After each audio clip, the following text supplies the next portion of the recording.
Cue music. Got it.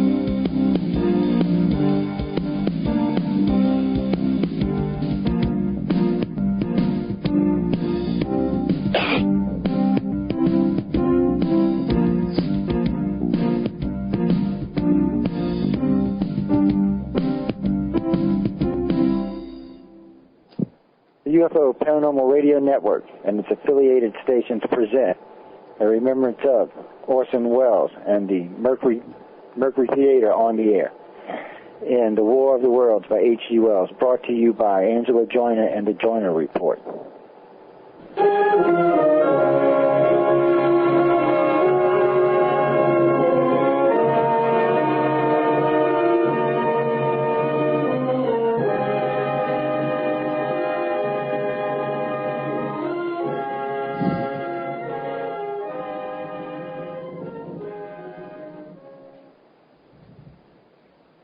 Ladies and gentlemen, the Phoenix UFO Examiner and Angela's guest for this evening, Larry Lowe.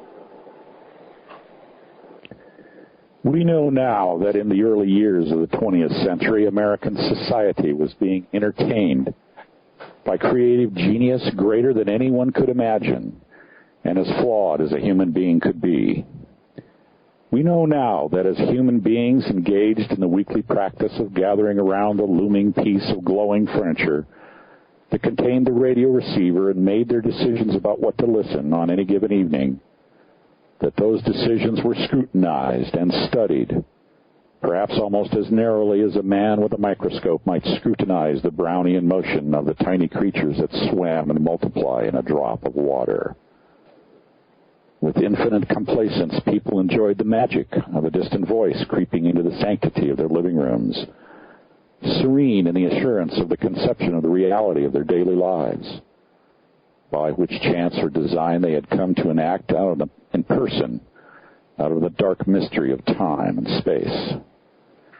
Yet, across an immense cultural gulf, a mind that to theirs was as to ours is to the beasts of the jungle, a creative intellect, fervent, unceasing, and unsympathetic, regarded this vast, untapped audience with envious eyes and rapidly and deftly drew his plans against it.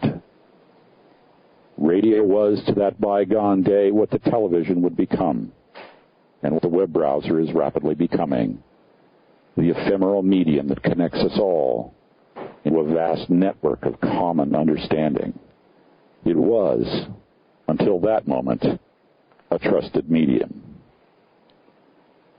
In the 39th year of the 20th century, some 71 years ago to this very day, came the Great Disillusionment.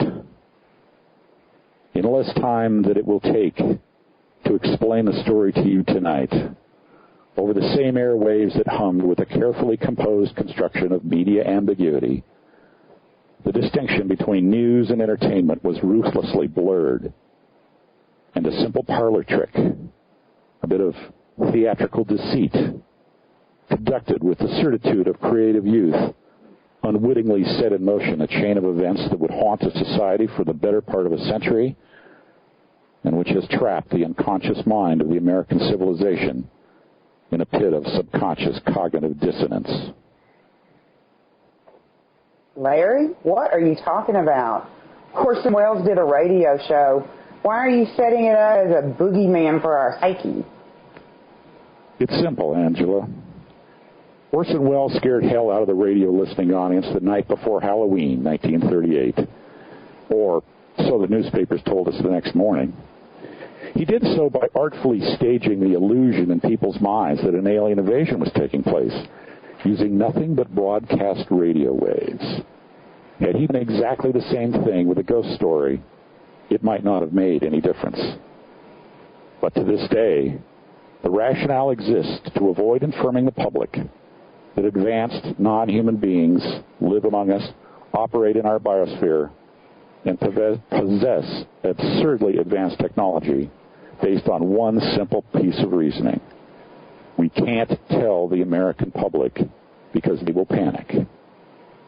That simple rationale is why a dead showman, an irrepressible genius responsible for the best production of Shakespeare ever fielded on the American stage, the most convincing radio drama ever broadcast, and the film widely regarded as the best motion picture of all time, is the biggest impediment to common sense and UFO disclosure to this very day.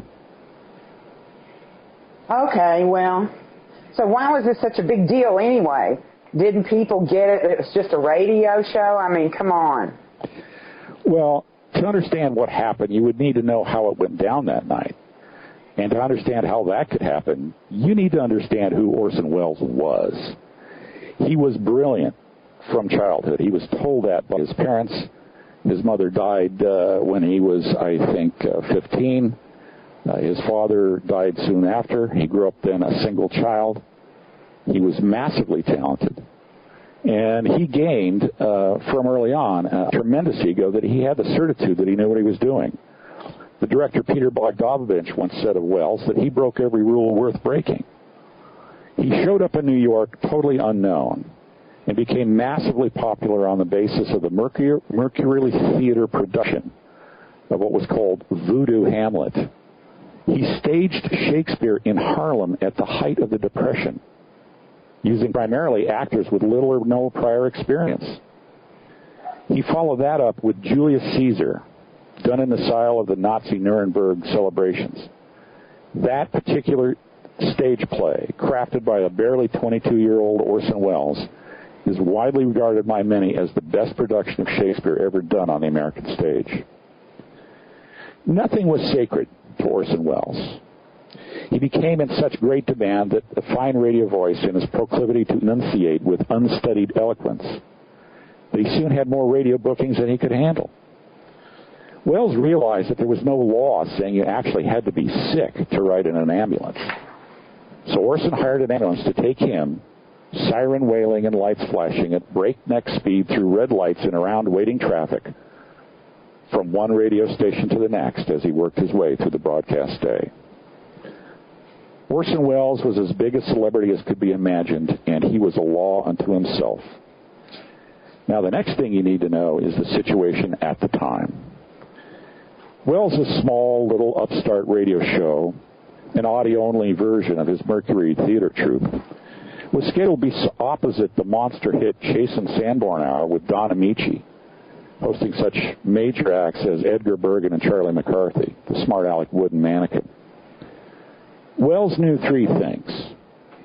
First of all, he was never going to gain an equal measure of the audience unless he did something that would garner a lot of attention. Edgar Bergen and Charlie McCarthy were a national institution. Second thing he knew was that everybody in America was tuned into the Chase and Sanborn show to begin the hour. And the third thing that he realized, that most of the listeners would skim the dial during the first or second musical break to see if anything else would be more interesting. In effect, Welles knew that very few people would be listening to his opening, but he knew exactly when they might begin listening to his show. Armed with that knowledge, Orson Welles crafted two radio shows in one. The first version, which is remarkable, with the finesse in which he brings the listener into the fake radio broadcast, which he uses as a framing device, is meant to be listened to from beginning. It's self-contained. It's the one that we always hear played on Halloween night. Another, a more carefully crafted internal version, was meant to be listened to when the radio audience stumbled across it while channel surfing during the musical break. Now, I've done a little detective work, and it is a lot easier to realize when you hear the show as people actually heard it. To begin with, we're going to hear the official version of the Mercury Theater of the Air production, meant to set the stage. The thing we hear on History Replays, but something that 98% of America never heard on that fateful Halloween evening. The Columbia Broadcasting System and its affiliated stations present Orson Welles and the Mercury Theater on the Air in The War of the Worlds by H.G. Wells.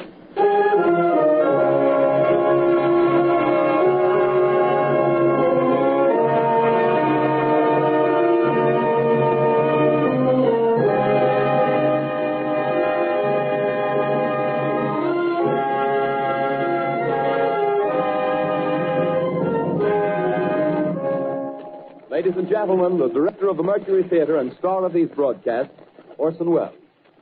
We know now that in the early years of the 20th century, this world was being watched closely by intelligences greater than man's, and yet as mortal as his own. We know now that as human beings busied themselves about their various concerns, they were scrutinized and studied, perhaps almost as narrowly as a man with a microscope might scrutinize the transient creatures that swarm and multiply in a drop of water. With infinite complacence, people went to and fro over the earth about their little affairs, serene in the assurance of their dominion over this small, spinning fragment of solar driftwood, which by chance or design, man has inherited out of the dark mystery of time and space. Yet across an immense ethereal gulf, minds that are to our minds as ours are to the beasts in the jungle, intellects vast, cool, and unsympathetic, regarded this earth with envious eyes and slowly and surely drew their plans against us. In the 39th year of the 20th century came the Great Disillusionment. Near the end of October, business was better. The war scare was over. More men were back at work. Sales were picking up.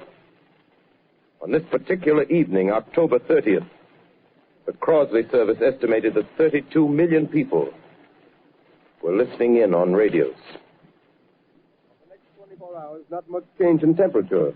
A slight atmospheric disturbance of undetermined origin is reported over Nova Scotia, causing a low-pressure area to move down rather rapidly over the northeastern states, bringing a forecast of rain. That was the version for the history books, with Wells's deep intonation expected by him not to be heard by the majority of the audience.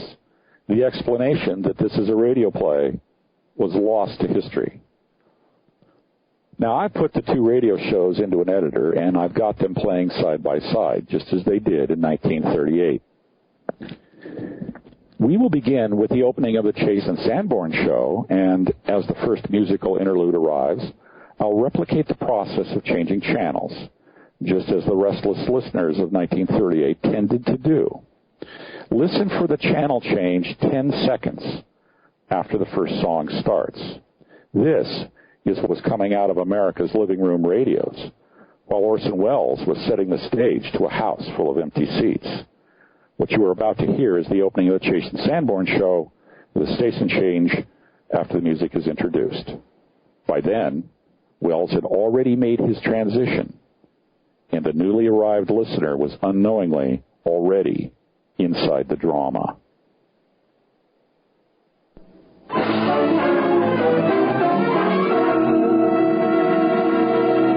The makers of Chase and Sanborn coffee, the superb blend you know is fresh, present the Chase and Sanborn Hour, and your host, Don Amici.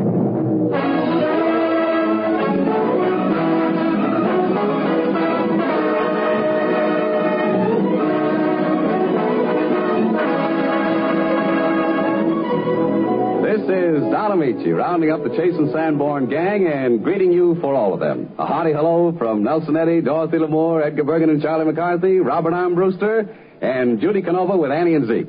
We hope that you'll enjoy our show and that throughout the week you'll remain our friends as well as friends of Chase and Sanborn. With a... Howdy, Mr. Amici. Oh, hello, Judy. Is there anything I can do for you? Say, you know, Mr. Amici, I've been looking at that little McCarthy fella for 4 weeks now, and I'll be dogged if I can figure him out. Yeah, well, don't try it, Judy. We all have the same trouble. It sure is mystifying how them words comes a-bouncing across his wooden tonsils, ain't it? It sure is. Yeah, and you know I keep thinking of what folks down in Unadilla would do if they seed him. Would they be amazed, Judy? Amazed? Listen, Mr. Amici, did you ever see a tree walking? Like as not, they hang a sap bucket onto it. No. Hey. What's going on here? Oh, Charlie, Judy only meant that... Yeah, I heard what she said. I heard. Oh, shucks, Charlie. I was only complimenting you. Why, you ain't got nothing against me, have you? No, but I can very easily develop something. Oh, now, listen here. Now, that's too bad, Charles M. You see, I was hoping that I and you could sort of kind of get together like, you know. I started to like you. You do? Well, sure do. Bergen, get your gun. Never mind, Charlie. I'm sure you'll feel better when you know that our guest tonight is one of our mutual friends honoring us with a return visit, the lovely Madeline Carroll. Oh, Madeline, da-da-da-dum-da-da. Thanks, Charlie, but we'll let Nelson Eddy do the singing. And it's the rousing, rip-roaring Song of the Vagabonds from the Vagabond King. Come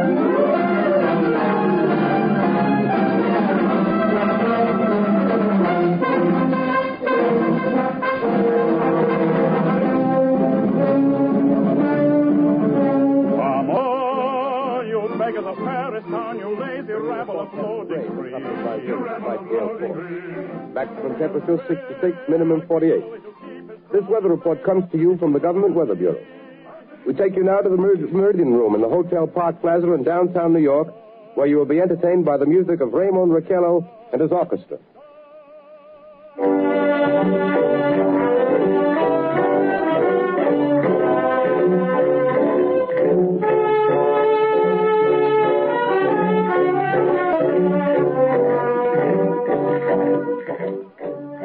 Good evening, ladies and gentlemen. From the Meridian Room in the Park Plaza Hotel in New York City, we bring you the music of Raymond Raquello and his orchestra.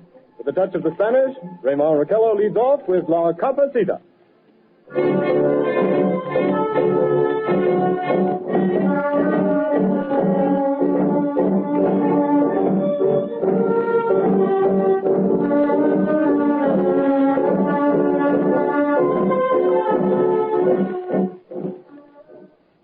Ladies and gentlemen, we interrupt our program of dance music to bring you a special bulletin from the Intercontinental Radio News. At 20 minutes before 8 Central Time, Professor Farrell of Mount Jennings Observatory, Chicago, Illinois, reports observing several explosions of incandescent gas occurring at regular intervals on the planet Mars. The spectroscope indicates the gas to be hydrogen and moving toward the Earth with enormous velocity. Professor Pearson of the observatory at Princeton confirms Farrell's observation and describes the phenomenon as, quote, like a jet of blue flame shot from a gun, unquote. We now return you to the music of Raymond Raquello, playing for you in the Meridian Room of the Park Plaza Hotel, situated in downtown New York.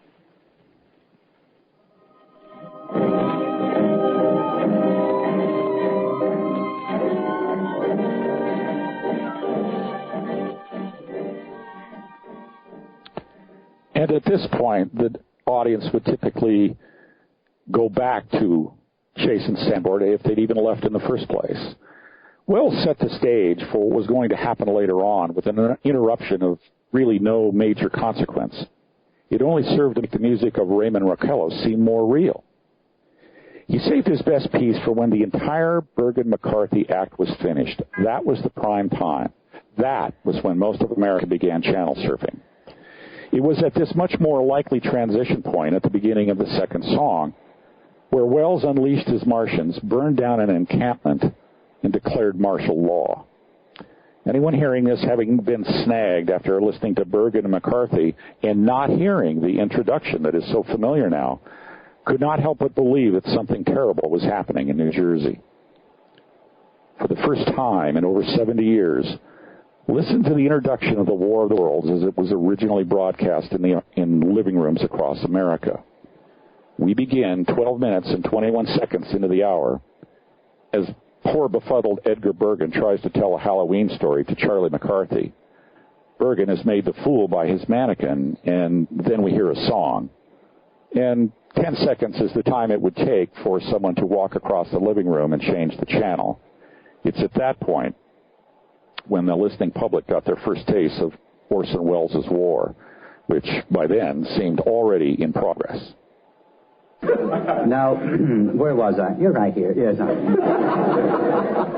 Picture, if you can, an old house with a foundation settling, sagging roof, peeling wallpaper. Can you picture it? Picture it? We live in it.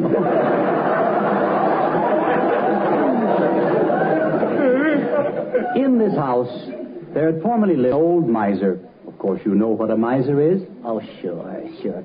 A miser's a man who thinks 75 cents a lot. No, you don't. That burns him up. Now, this miser had lived and died in one of the upstairs bedrooms, and it was believed that his ghost haunted it. The plot thickens. And do you know, Charlie, I was the first person brave enough to spend a night in that bedroom. Oh, sure. Nothing happened until midnight. Nothing ever does. And then, out of the still of the night, I heard the old grandfather's clock in the hall strike the witching hour. Bong! Cuckoo! Cuckoo! Don, will you please stop? Yeah, when you hear the next cuckoo, it'll be exactly Bergen. Yeah. All right, enough of that. Yeah. Fellas, will you stop interrupting? See, you're being very rude. Oh, now keep quiet, Very Charlie. unfunny. And the least you can do... All right. Will you stop too, Charlie? Oh, me? Yes. You're the worst one of all. Is that so? Yes. Shortly after midnight, I heard a peculiar noise, as if someone were tapping on the walls. Oh, all right. I thought I saw something. No. Tapping on the walls. Yes. And I heard footsteps on the ceiling. I couldn't figure out what it was. Maybe you had a snootful. No.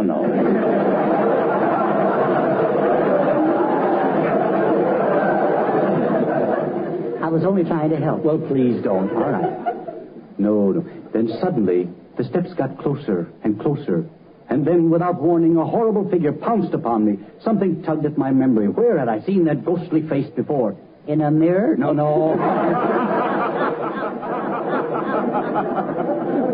That settles it. That settles what? I'm not going to finish this story. Well, why not? Well, I'm not going to make a fool of myself.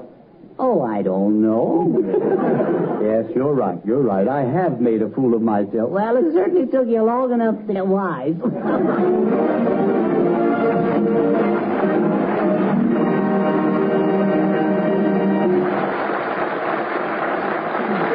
A few years ago, a song about a couple of people who were very, very tired swept the country. Remember, Let's Put Out the Lights and Go to Sleep? Well, now another one has come along, and it looks like just as big a hit. It's by Hoagy Carmichael, and it's called, simply enough, Two Sleeping People. Dorothy Lamour shows how it goes, and very nicely, too. Dorothy?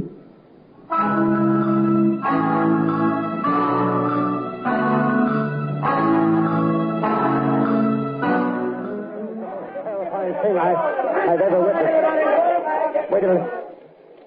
Someone calling someone or something. I can see turning out of that black hole two luminous discs. The eyes, it might be a face, might be almost good heavens. Something wriggling out of the shadow like a gray snake. Now it's another one and another one and another one. They look like tentacles to me. Oh, yeah, I can see the thing's body now. It's large as a bear. It glistens like wet leather, but its face, ladies and gentlemen, it's indescribable. I can hardly force myself to keep looking at it. It's so awful. The eyes are black and they gleam like a serpent. The mouth is a kind of V-shape with saliva dripping from its rimless lips. It seems to quiver and pulsate, and the monster or whatever it is can hardly move. It seems weighed down by possibly gravity or something. The thing's rising up now, and the crowd falls back. They've seen plenty. The most extraordinary experience, ladies and gentlemen. I can't find words. Well, I'll pull this microphone with me as I talk. I'll have to stop the description until I can take a new position. Hold on, will you please? I'll be right back in a minute.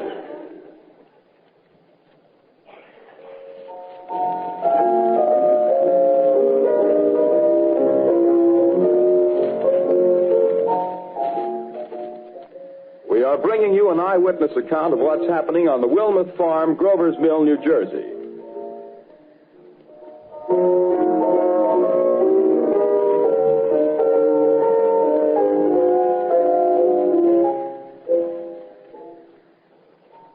We now return you to Carl Phillips at Grover's Mill. Ladies and gentlemen, am I on? Ladies and gentlemen, here I am, back of a stone wall that adjoins Mr. Wilmuth's garden. From here, I get a sweep of the whole scene. I'll give you every detail as long as I can talk and as long as I can see. More state police have arrived. They're drawing up a cordon in front of the pit. About 30 of them. No need to push the crowd back now. They're willing to keep their distance. The captain is conferring with someone. Can't quite see who. Oh, yes, I believe it's Professor Pearson. Yes, it is. Now they've parted, and the professor moves around one side, studying the object, while the captain and two policemen advance with something in their hands. I can see it now. It's a white handkerchief tied to a pole. Flag of truce. If those creatures know what that means, what anything means. Wait a minute, something's happening. A humped shape is rising out of the pit. I can make out a small beam of light against a mirror. What's that? There's a jet of flame springing from the mirror, and it leaps right at the advancing men. It strikes them head on. Oh, Lord, they're turning into flames. Oh, the whole field's caught up by the woods, the bars, the gas tanks for the automobiles, spreading everywhere. Coming this way now, about 20 yards to my right.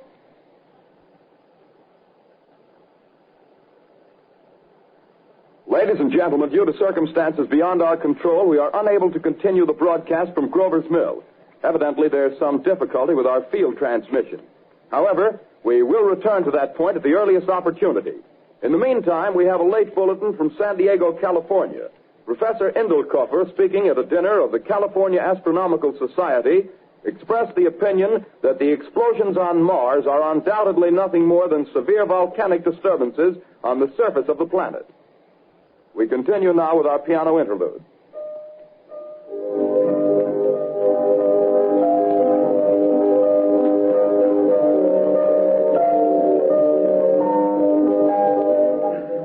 Ladies and gentlemen, I've just been handed a message that came in from Grover's Mill by telephone. Just one moment, please. At least 40 people, including 6 state troopers, lie dead in a field east of the village of Grover's Mill. Their bodies burned and distorted beyond all possible recognition. The next voice you hear will be that of Brigadier General Montgomery Smith, commander of the state militia at Trenton, New Jersey. I have been requested by the governor of New Jersey to place the counties of Mercer and Middlesex as far west as Princeton and east to Jamesburg under martial law. No one will be permitted to enter this area except by special pass issued by state or military authorities. 4 companies of state militia are proceeding from Trenton to Grover's Mill and will aid in the evacuation of homes within the range of military operations. Thank you. You have just been listening to General Montgomery Smith, commanding the state militia at Trenton. In the meantime, further details of the catastrophe at Grover's Mill are coming in. The strange creatures, after unleashing their deadly assault, crawled back in their pit and made no attempt to prevent the efforts of the firemen to recover the bodies and extinguish the fire. The combined fire departments of Mercer County are fighting the flames which menace the entire countryside. We have been unable to establish any contact with our mobile unit at Grover's Mill, but we hope to be able to return you there at the earliest possible moment. And that's how it started. This is an amazing piece of calculated showmanship.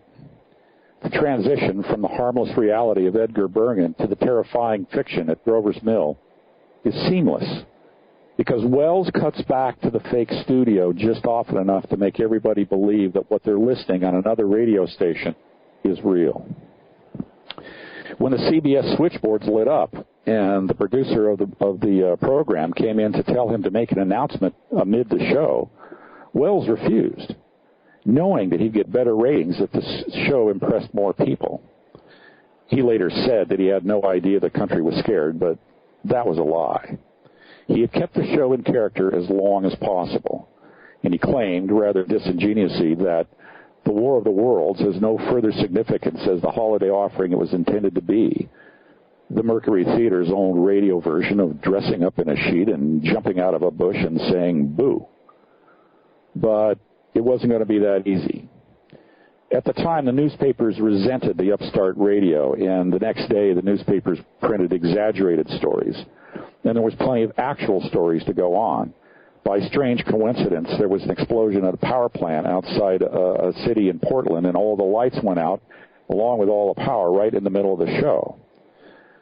It was all part of a carefully crafted plan, and people were genuinely concerned because they had been led to believe that something was genuinely going on.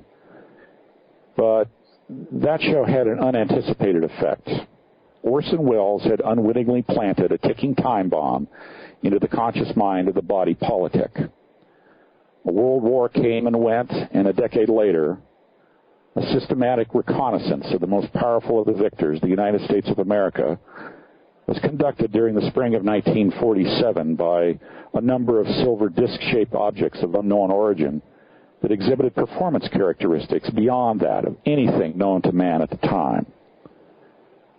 In the early months of 1947, flying saucers were observed in every state of the Union except one.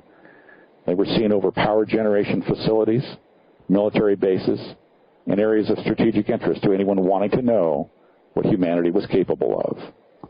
Ironically, they were first widely reported near Washington, D.C., or first reported in Washington by Kenneth Arnold, although they had been seen a month earlier, the first report having taken place in May of that year in Virginia, ironically enough by a weatherman observing a weather balloon through a tracking scope.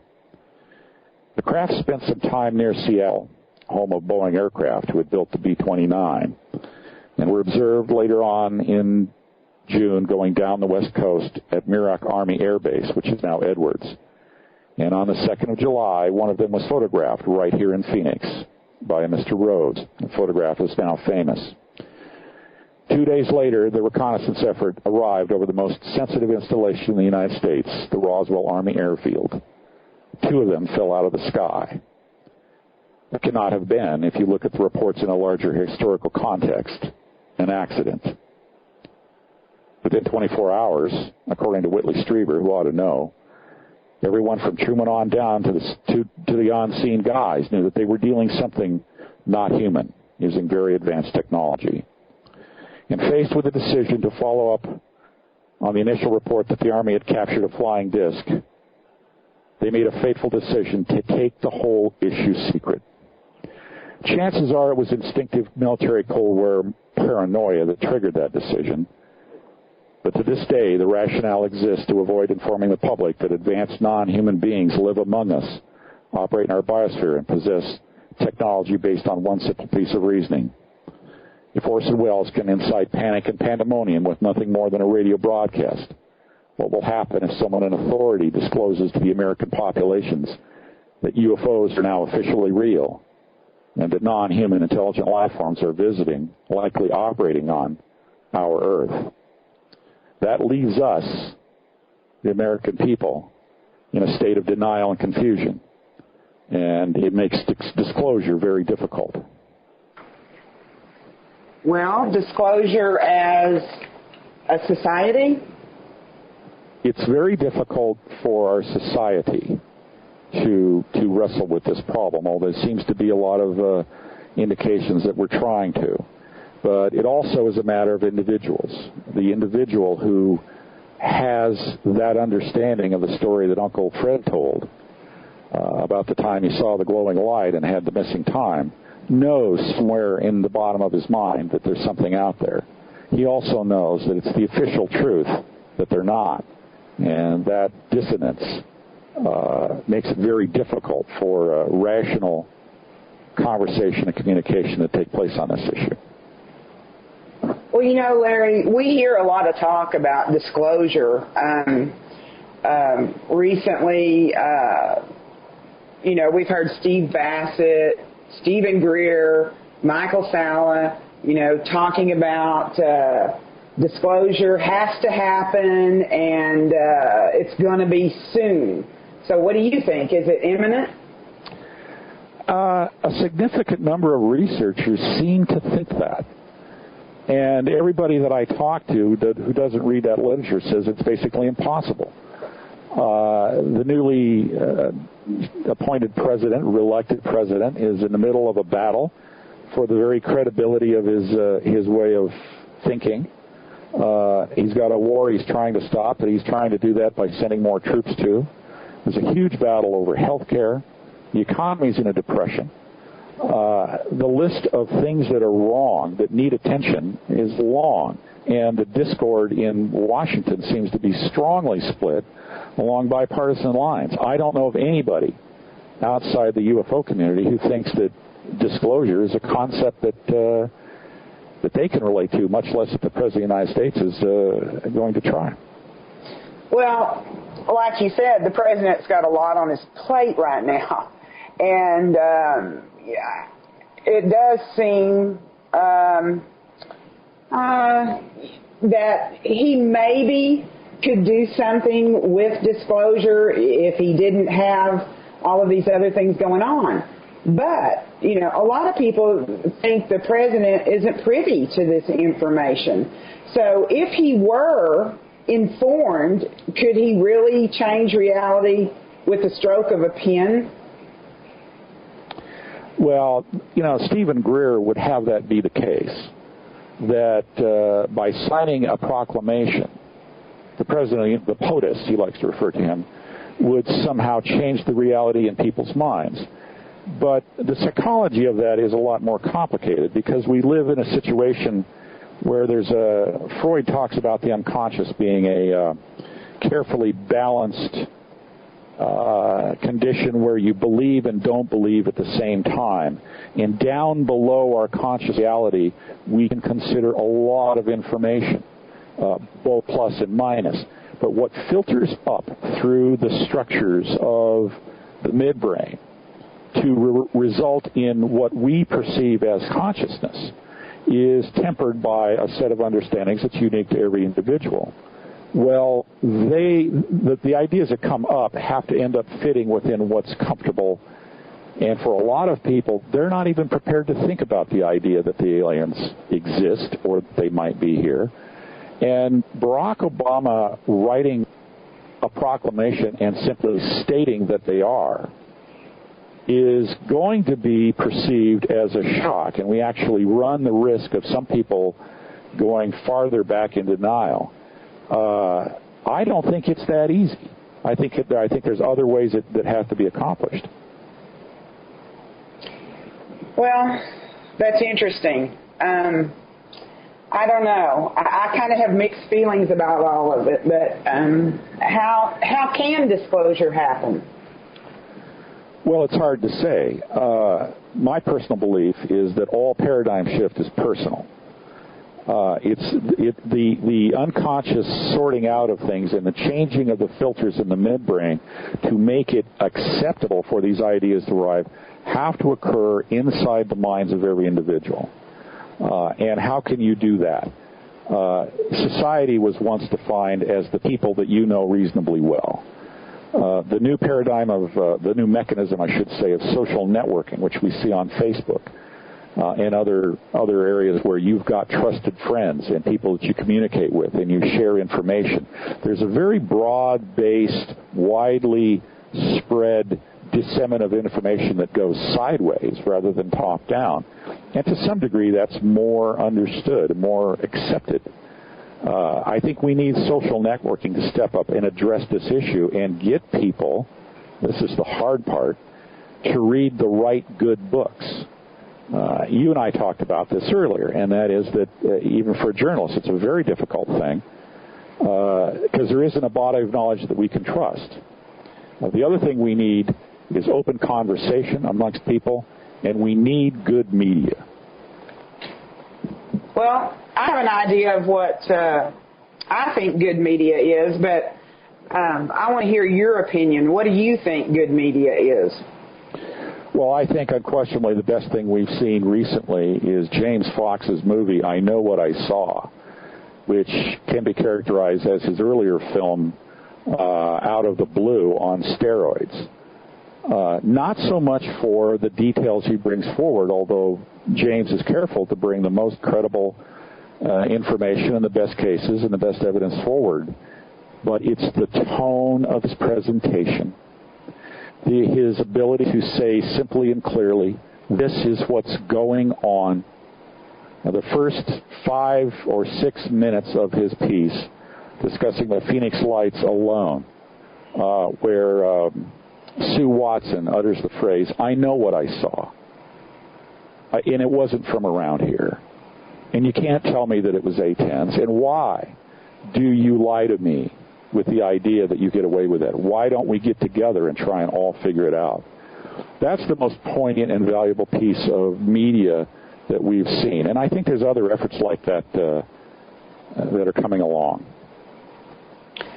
I agree. I think James's movie was very good, but I'm just not sure that the average person that's flipping through the channel stopped and watched it, because, you know, I don't know that the average person has a concept, you know, or wants to know about the concept, actually.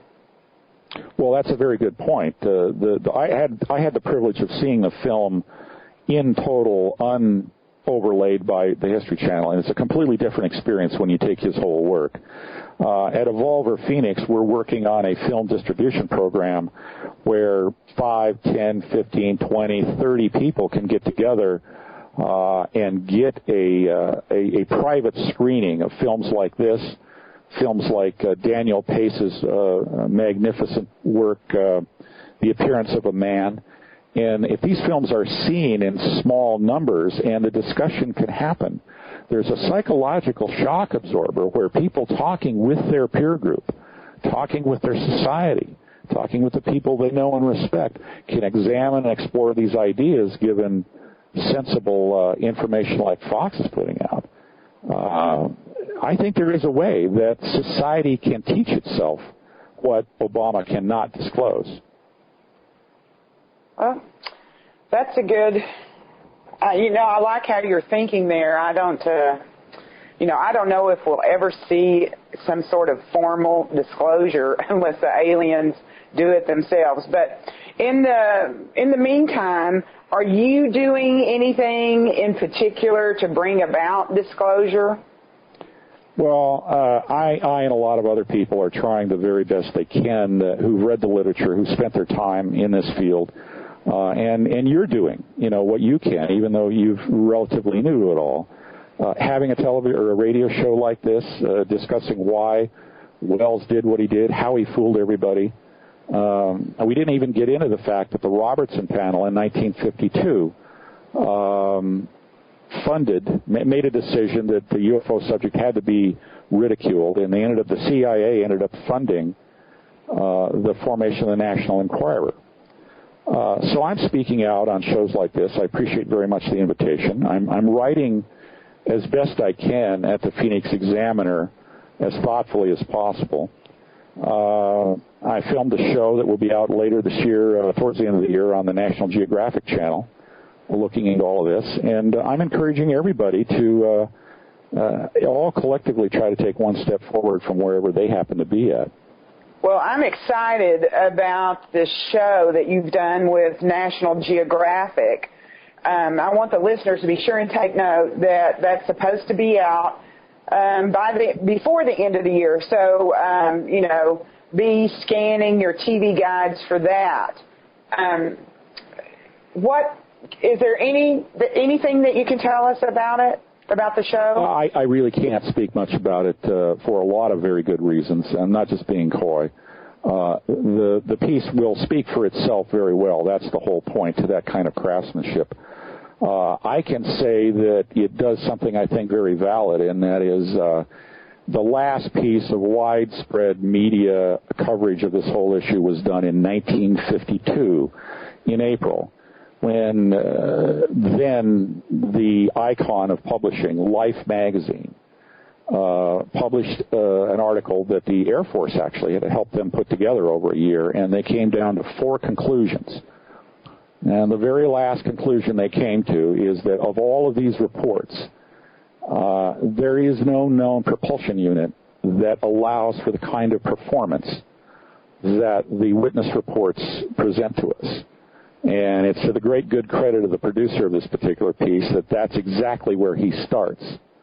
They investigate the possibilities for propulsion, and beyond that, I'm just going to have to let the piece speak for itself when it finally comes out. I will say that if you keep an eye on the Phoenix UFO Examiner, I'm certain there'll probably be a mention of it when we get a little bit closer to air date. All right. Well, we're all going to be looking forward to that then, Larry. We're getting a little close on time. I think we've got about 5 minutes left. So do you have any last thoughts? Well, yes, I do. I think that we need two things in this field. We need a discerning audience that doesn't allow itself to be fooled by any particular media or any posturing or any debunking. And we need a responsible media, and I would recommend every journalist out there to get a copy of a thing called... Oh, wait a second. Can you hold on a second here? I've got Okay, well... No, well, just a second. I'm sorry, I got my phone on vibrate. Hold on. Joe, edit this out of the archive. Hello? Look, I'm on the air. I can't talk right now. Yeah? All right, I'll go take a look. I got to talk to you later. Okay. I'm sorry, Angela. That's okay. Well, my listeners are pretty cool with things like that, but we can edit it out of the archives, no problem. What? Well, anyway, I got to step outside for a little bit. This was a report. It's a hotline that I've got from Jim Mann, the Phoenix UFO, the MUFON director. There's some lights. Somebody's seen some lights coming this way. You want me to go take a look? And we do this to check things out because 95% of all the lights in the sky that are reported are not anything unusual, and the good work of MUFON is to identify that. So I'm just going to take a little bit of a look here. Hold on a second. I didn't know you worked with MUFON. Yeah, I'm a former field investigator. Let me just get out the door here and take a look outside. It's cold out here. I learned my field investigator training with MUFON was done back when I was with MUFON LA. And I had the good fortune to look into a lot of cases. And it is surprising how often people misinterpret something. Well, we know that only 5% are really, good unidentified flying objects. And it's a little bit of a boring word, but what we're going to do is there's apparently some lights coming in my direction from the east, and I happen to be in a path, so we're going to take a look. And I can tell you right now the chances are pretty good that it's an airliner, maybe with an unusual light pattern going into Sky Harbor, because I live out in Mesa, and they're going to come in.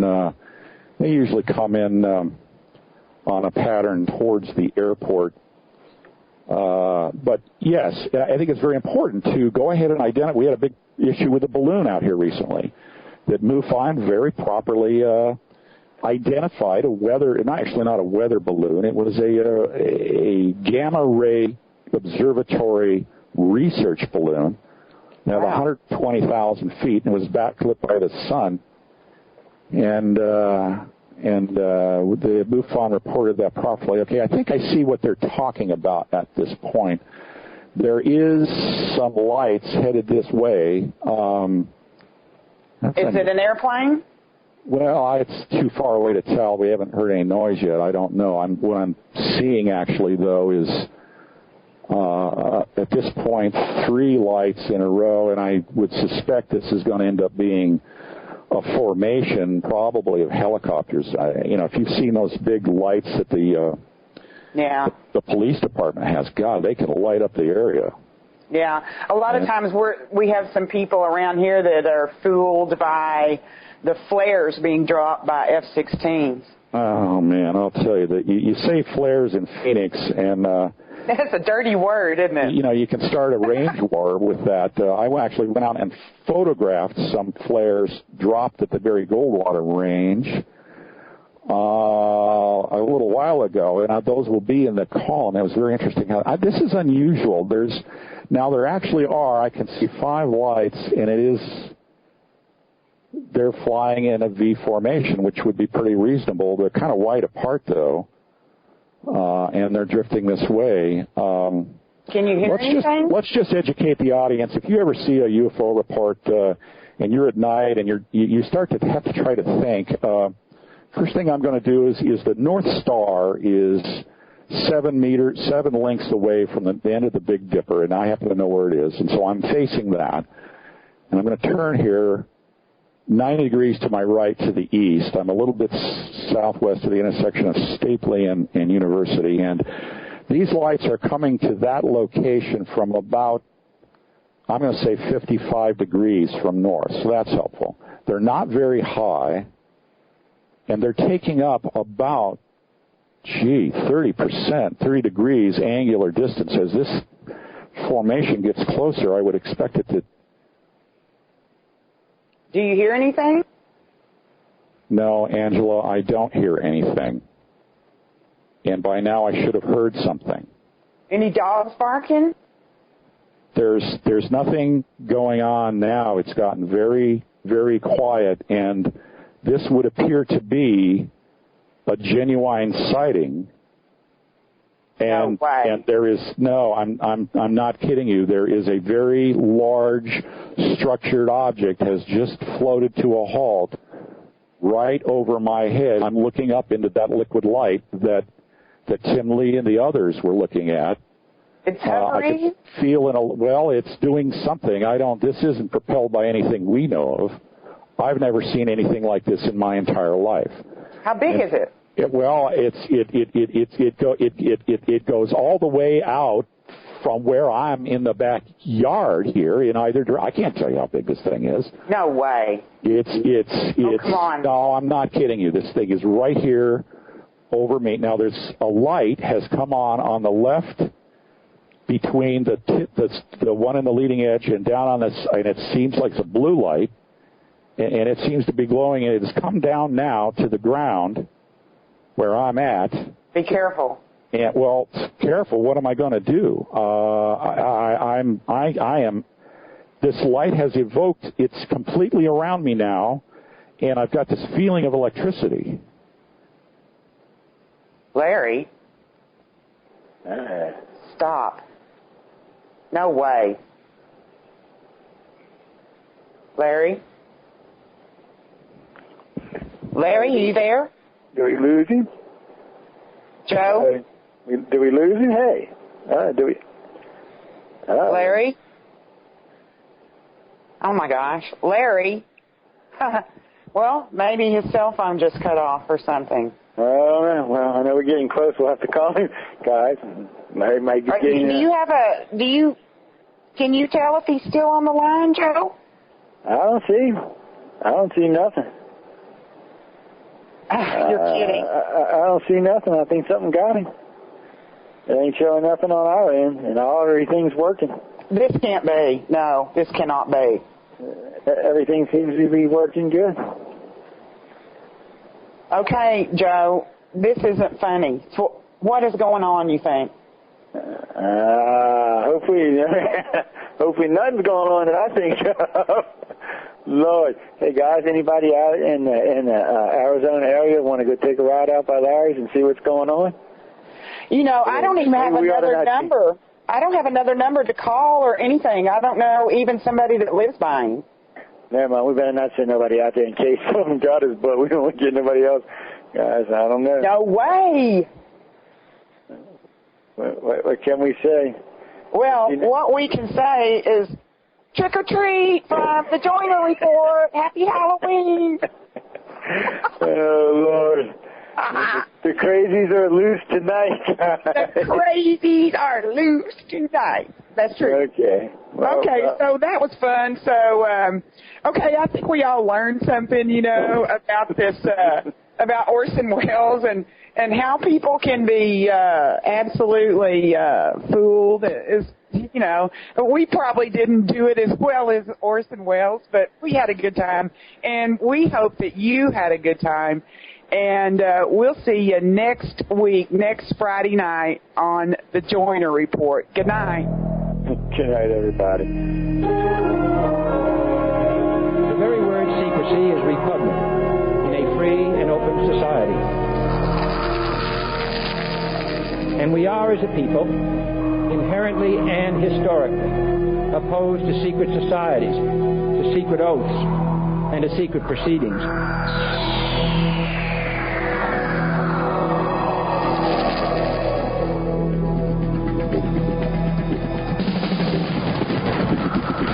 Our differences worldwide would vanish if we were facing an alien threat from outside this world. And yet, I ask you, is not an alien force already among us? Exopolitics.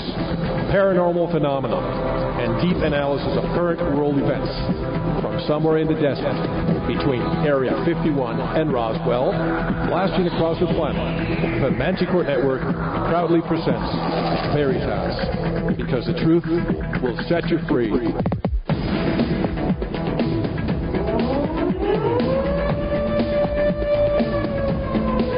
Headline edition, July 8, 1947. The Army Air Forces has announced that a flying disc has been found and is now in the possession of the Army. It was too fast to be an airplane.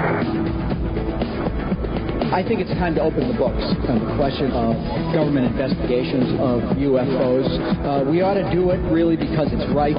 We ought to do it because the American people, quite frankly, can handle the truth. And we ought to do it because it's the law.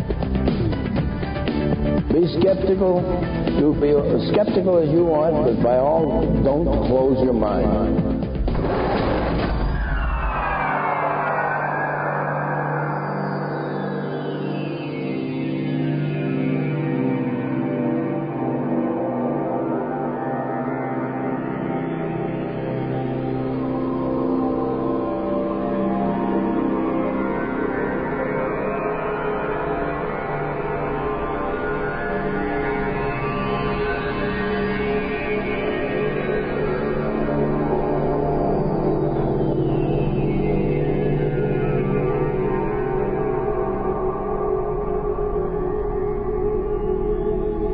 Greetings to everyone around the world, and a warm welcome to another edition of the Veritas Show, where we bring you disclosure, one guest at a time. I'm your host, Mel Fabregas, and I sincerely thank you for tuning in once again. This is episode number 31. By the way, I still love to say I don't want to believe, I want to know. That's the whole purpose of this show. However, in case you didn't know, that quote is from Carl Sagan. So a few days ago, I started thinking of a new quote that would be original to this show. First, it was disclosure one show at a time, but then I went to some of my friends, including Stephen Bassett, and presented disclosure one guest at a time, and they really liked it. Steve says it puts the emphasis on the people doing the work, and our show is as good as the guests we have. So now the pressure is on. Disclosure one guest at a time. Tonight's special guest is Joanne Richards, the Secret Military Space Program. Wait until you hear what she has to say. This is one of those shows to be really skeptical, but with an open mind. Next week's special guest is G. Edward Griffin, the creature from Jekyll Island, a second look at the Federal Reserve. The Veritas Show is syndicated by the following affiliates: K-Rock's Zero Point Radio, the Black Vault Radio Network, and the Paranormal Radio Network, UPRN 105.8 FM, New Orleans. If you need to get in touch with me, send an email to Mel, that's M-E-L, at veritasshow.com, or head onto our website and click on the Contact button. And don't forget to stop at the Manticore Forum, where you can send questions to our future guests and discuss many topics with members around the world. And speaking of the Manticore, a few days ago, a number of people joined, and if you haven't stopped by the Manticore, take a look at what they're saying. And for some reason, in the last few days, a lot of our members emailed me saying that they were being blocked. People from many countries, people from United Arab Emirates, Denmark, Greece, Australia, the United Kingdom, and many other countries. And the interesting thing was that they were able to log into Veritas, but not to Manticore. And we wonder if there's a correlation there. So take a look. I believe we have our own version of disclosure taking place at the Manticore. You can join. In order for you to read, you have to become a registered at the Manticore. But if you want to post and download the material, you have to become a Veritas subscriber. That's another benefit that you get.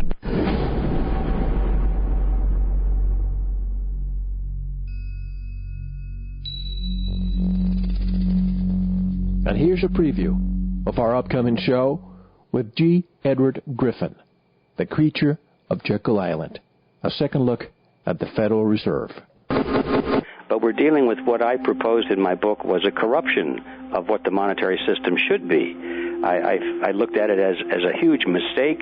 I looked at it as a repeat of history, which has always resulted in disaster in the past. And so when you take that point of view, you cannot help but project into the future. And a lot of the import of what I was trying to say in the book was that, look, everybody, if we don't turn this trend around, we're going to wind up the same way all other nations have ended up who have followed this course of debauching their currency, creating money out of nothing, living on debt instead of production, and all of those things. I honestly feel as if I'm talking with Ron Paul. Well, certainly Ron Paul and I see eye to eye on the basic principles of the monetary system, no question. Now, Congressman Ron Paul has sponsored the Audit the Fed bill, and as of today, he has collected 250 signatures from co-sponsors. However, I just heard the Senate has blocked it. Those who are blocking it, isn't it proof that we have the best politicians that money can buy? I think that's certainly conclusive evidence. Who would want to block any bill to audit the Fed? We think we should abolish the Fed because of what we already know about it. We know that it's creating money out of nothing. We know it's pushing the value of the American dollar down, down, and down. We know it's redistributing the wealth from the middle class to those in the politically favored class. We know all of those things without an audit. And, of course, Chairman Bernanke said that this bill would mean a takeover by Congress and threaten the financial system, dollar, and economy. So let me get this straight. The Fed prints trillions of dollars out of thin air, artificially lowers interest rates to increase poor and malinvestment of capital, and gives Americans the rope of cheap credit to hand themselves with. So who exactly is the threat to financial stability, and who is the one that has taken us over since 1913?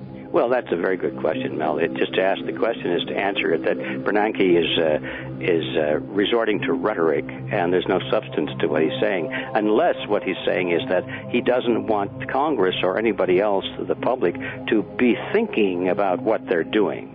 Isn't it interesting? A few weeks ago, I saw somebody taking video in front of the Federal Reserve Building. And all of a sudden, a guard comes out and says, "Sir, I'm sorry, but it's prohibited to take video in front of federal buildings." That is not a federal building, is it? No, it's not. It's not a federal building. And this is such a crucial invisible tax that so many people don't understand. I go to social gatherings all the time, and people say, well, taxes are not that high in the United States. But when you see that inflation just erodes your savings or earnings, then people get it. Yeah, they have to really think about it. They don't realize that it takes $1 today.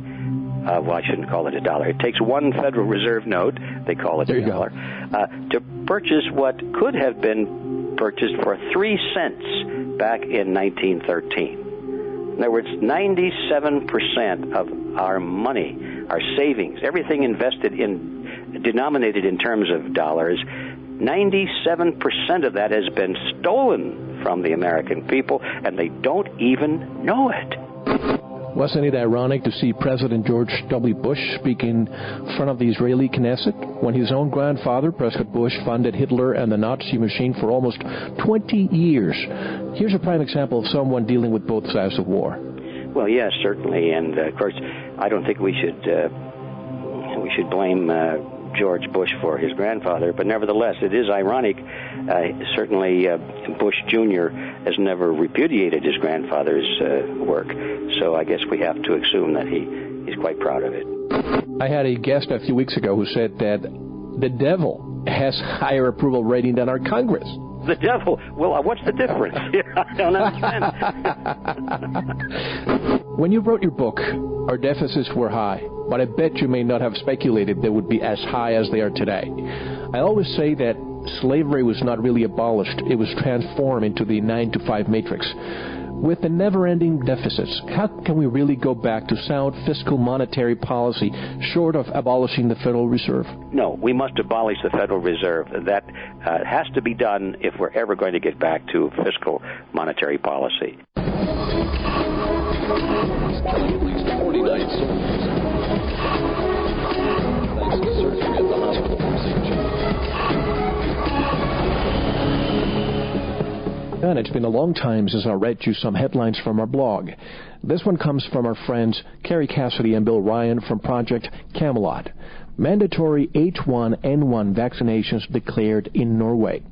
Stay strong and resist the upcoming mandatory swine flu shot. It is more dangerous for your health than the current virus, and it has not been tested. News reports shot ready around November 2009. Will we see Norway's first civil war in almost 60 years? Pretty scary, and if this goes to Norway, you know that the rest of the world will follow. And more about Norway. Norway to raise toxic Nazi submarine wreck. UFO captured on Soho coincides with crop circle prediction. And this one you have to check out. Website recreates Apollo 11 mission in real time. You have to go to the blog, VeritasShow.com, and click on the blog. And click on there, on that website, and you'll see, real time, a recreation of exactly minute by minute how the Apollo mission happened. And I'll read you a little bit more of this one. Families crowded around black and white television sets in 1969 to watch Neil Armstrong take man's first steps on the moon. Now they'll be able to watch the Apollo 11 mission recreated in real time on the web. Follow Twitter feeds of transmissions between mission control and the spacecraft, and even get an email alert when the lunar module touches down. Those features are part of a new website from the John F. Kennedy Presidential Library and Museum commemorating the moon mission and Kennedy's push to land Americans there first. Quote, "Putting a man on the moon really did unite the globe," unquote, said Thomas Putnam, director of the JFK Library. Quote, "We hope to use the internet to do the same thing," unquote. The website WeChooseTheMoon.org, again, WeChooseTheMoon.org, goes live at 8:02 a.m. Thursday, 90 minutes before the 40th anniversary of the Apollo 11 launch from Cape Canaveral, Florida. It will track the capsule's route from the Earth to the Moon, ending with the moon landing and Armstrong's walk in real time, but 40 years later. For more current headlines or more information on the topics you heard, again, go to the website, VeritasShow.com, and click on the blog. And now, get ready for a fascinating show which will take you to a new reality. If you want to know what really happens above in our skies, on the moon, and below us, don't go anywhere. This is Mel Fabregas, and you're listening to The Veritas Show.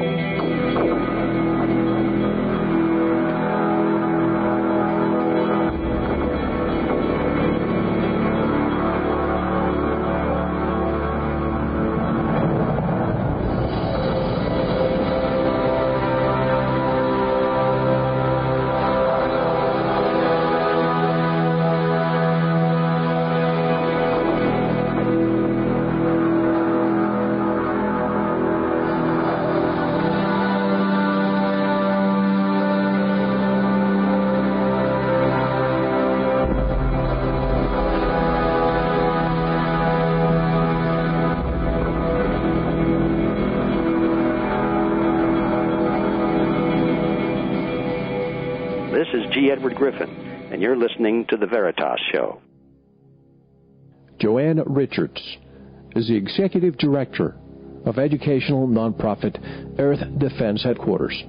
Her husband, Mark Richards, and his father, Ellis Lloyd Richards, were involved with top-level military intelligence operations since World War II. Many of these operations included on-world and off-world contact and battles with various alien species. Mark's family history includes some very interesting bloodlines and personal connections. Both of his grandfathers worked with Nikola Tesla. Grandfather Richards worked on the Manhattan Project. Mark's father spent summers with Tesla, Goddard, and Hubble. Both he and Mark were involved with top-secret activities since they were teenagers. It runs in the family. Joanne speaks about her knowledge of a few military operations and meetings that these men were involved with. In 1984, Mark was falsely convicted of a murder and has been incarcerated ever since. The family now believes it was to keep him quiet about what he knows and to keep him from fighting the New World Order. Hello, Joanne, and welcome to the Veritas Show. How are you? I'm fine. How are you? I'm doing great. It's a pleasure having you. First, my apologies. I kept referring to you as Joanne Sanders. I have no idea why. I don't either. It's not even my maiden name. Well, in any event, as many of the guests we have had so far on this show, many of the listeners are the ones who point me to all of you. And what sold me in wanting to invite you was the recent interview you conducted with Kevin Smith in Sedona, Arizona. Let's start from the beginning so that we can put things in perspective. Your husband, Mark Richards, is currently in prison. Yes, he is. Set the stage for us on how you met Mark and how you get to learn what you're going to share with us tonight. Okay. Let's see. I met Mark in September of 1997, and we started writing for a couple months, and then I started visiting him, and we've been married. It'll be 7 years later this month. And he's a great guy. He's highly educated. He comes from a great family. He's brilliant, and he's had lots of experiences in many fields, so we have a lot to talk about. And then I started doing research for him, and then he started telling me about what he used to do with the military, and then I started exhibiting and going to different UFO and conspiracy conferences and sharing the information that I have. And so now I've spoken at a couple of conferences, and I have booths at more local conferences, and I've been doing some radio and TV interviews, and there we are. When did he start telling you all the stuff you're going to be sharing with us tonight? I probably knew him for several years or a few years before I actually really knew what he used to do. I mean, I knew he'd been in the military. I knew he had been a filmmaker. I knew he was a writer. I knew he'd had a construction business. He's had several businesses, basically as covers, even though